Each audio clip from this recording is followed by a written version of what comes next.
Well, it's inside the NBA presented by McDonald's. Put the siren on.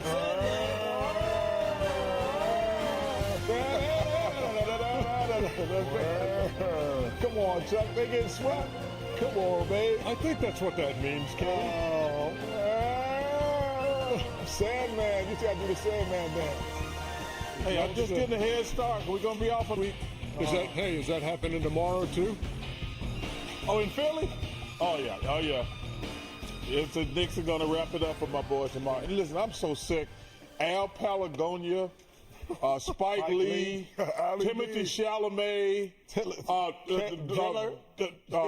Ben Stiller, Tracy Morgan, all them hoodlums coming down to Philly making all that damn racket. Come on, Joel, rise up. Come on, rise up, Philly. We can't get swept. Oh, my God. But that's all tomorrow.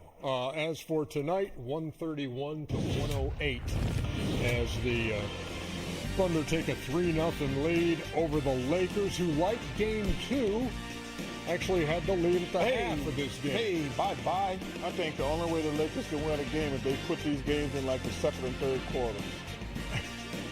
Nope, not Mason Wallace for 3. Others only play well at home, huh, Kenny? Nah, these ain't others. OKC. That's the difference. I told y'all, we might be watching the beginning of a dynasty, guys. You saw Rui Hachimura. He's been the most consistent guy on that Oh, team. Leo DiCaprio. Yeah. Leonardo, what up? Oh, good. How's that need, Leo? Dunk it. I'm I'm going to tell you something funny after we do this highlight. But the crazy thing about Oklahoma City, you call them the others. You know what I call them? Stars in waiting. Exactly. Like they have guys that are just waiting to be stars. They must have the best. They don't have others. Sam Presti's, you know how much I love Masai Ujiri. Welcome back. But Sam Presti has taken over as the best GM, and they must have the best scouting staff in the damn world. And if they get a top 4 pick tomorrow, no, let me tell you something. Hey, I'm not even gonna lie. I'm praying they win the lottery to stop tanking. That would be karma for OKC to win the lottery after all this tanking that went on. Wouldn't that be karma, Shaq? Yes, it would be. It's over, ladies and gentlemen. They win the lottery tomorrow. A.J. Mitchell, how good was he tonight? A.J. Mitchell, man. 24, 4, and 10. Boy, oh, he's hunting. See, now everybody's going to be wanting to do a pregame interview. That's exactly right. Listen, I told you, those are stars in waiting. These guys, look at that pass. Good, punch that. I mean, these guys my son. can get it done. Yeah, Ernie, look at this, man. You know what I like about them, Chuck? What's just 3? They don't play well only because Shea is there or not there, or Jalen's there. They play well regardless. Well, because they just I just love the way they share the ball. Everybody, you always talk about it. They turned down a good shot for a great shot. 131, 108. It wasn't that close. Score. No, it wasn't. It wasn't that close. And yeah, so they overcome that halftime deficit for the second straight game. Hey, so Chet Holmgren had 18 and 9 in that game. And Chet has been kind enough to put the headset on from L.A. My pleasure. Chet, thank you so much. Look, I don't even know where to start on this. It's just you guys are scary and just seem to effortlessly find another gear when you need it. Where does that come from? The last few games, it's been halftime. You don't want to have to come into halftime and, really turn it up. But, the coaches have done a great job putting the right stuff in front of us, and then we go out and execute it, play with the right intensity, and good things happen. Chet, a whole lot of talk about the Lakers not getting a whistle. Were you guys worried if the game was going to be called different? And did you have a team meeting and, say anything special to the guys? I feel like there's a good understanding, going on to the road up 2-0, you're not going to get anything favorable, but, the focus and the emphasis is on what we can control, going out there, getting our stuff in the game, executing our stuff. Focusing on the whistle is just taken away from that, so we try to do our stuff. Chet, Jalen hasn't played, and Shea didn't have great games the first 2 games. Don't you think it's time y'all move off of those guys and trade them? No, never that. Never hey man, that. I just want to say, what are y'all practices like? Because these guys y'all have on the bench, I mean, it's incredible y'all bench depth. How are y'all practices when y'all the starting unit against the guys on the bench? Yeah, I feel like the coaches do a good job of mixing it up. It's never, starting five. Or, we got a good mix, but the most impressive thing isn't what happens in practice. It's kind of what happens around practice. Guys coming in before, after, all the way down the line. All 17 dudes come and get their work in, and it clearly shows out there, with how good all these dudes are. Chet, I call them, instead of, Shaq has a great line calling people others. I call them stars in waiting on you guys' team. Because, you look at Isaiah Joe, he was leading the team and scoring at one point when Shea was out at times. Then you have AJ coming in. Like, who is the guy on that next guy that you go, man, guys, he's good. He's the next one in waiting. It's hard to pick just one. I feel like we've seen it at different times every single game.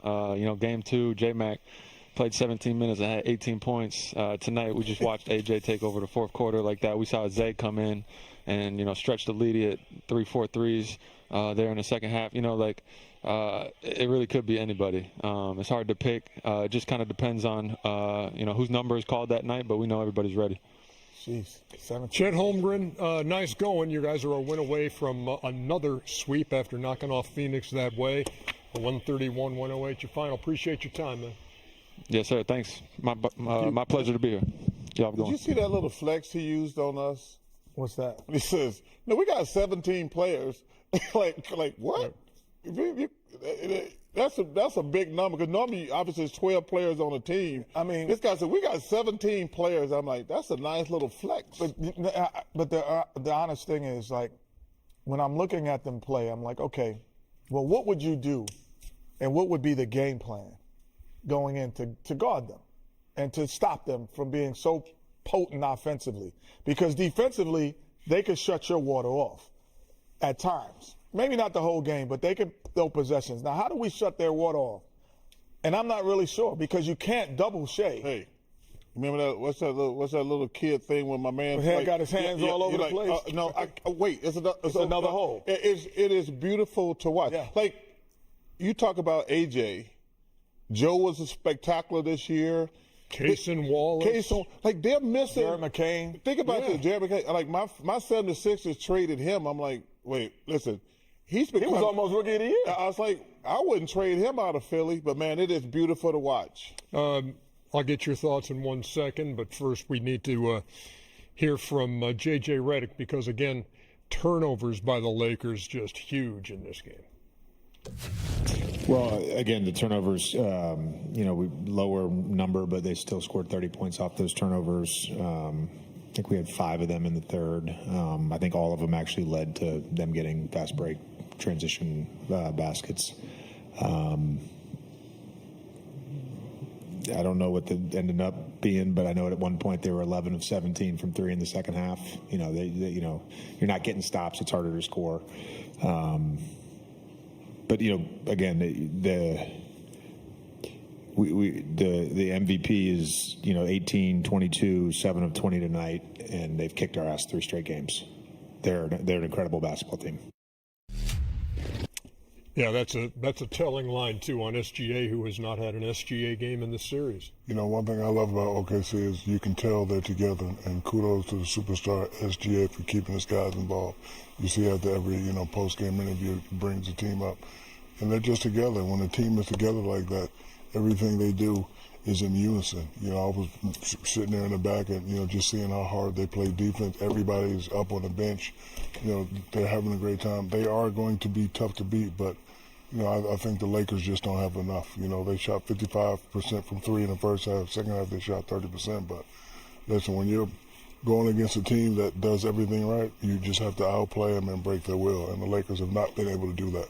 33-20 in the third quarter, 41-29 in the fourth quarter, and they win it going away. I don't think we've seen anything we didn't expect. We said, hey, maybe the Lakers could win a game, but this team here, man, they've been, even though they didn't win the championship that first year, they've had the best record 3 years in a row. Number 1 seed in the West, 3. Yes, I mean, so they have been. And now their confidence is through the roof. And, I give Shea credit Because the one thing as a superstar you have to do, two people have the most control of a team. The best player and the coach. It's up to the best player to give those guys confidence. And also it's important for the coach to give them the freedom to do their thing. So Coach Daniel, is that your name? Dagnall and Shea, man, they do a good job. I love the way they do their interviews together, but when you're a star, you have to give those guys air. Because when you're a star, you get all the credit, but you also get all the blame. People never think about that. But Shea empowers those guys, and then coach is giving them. So, man, it's fun to watch them. Last 20 years. We get the Cowboy boots ready. We're going to OKC. Last 20 years, the number one overall seed, as Oklahoma City is this year. How many times has the number one overall seed gone on to win the NBA title in the last 20 years? 3. 7. 6. 8. 8 times in the last 20 years, and now Oklahoma City trying to repeat. You know what I told you? I said, hey, let me. So I get these shot sheets every time, hear the highlights. Apparently, our logger, and we have great loggers, Miss Doubtfire is not a big Hollywood guy. Hey, because it's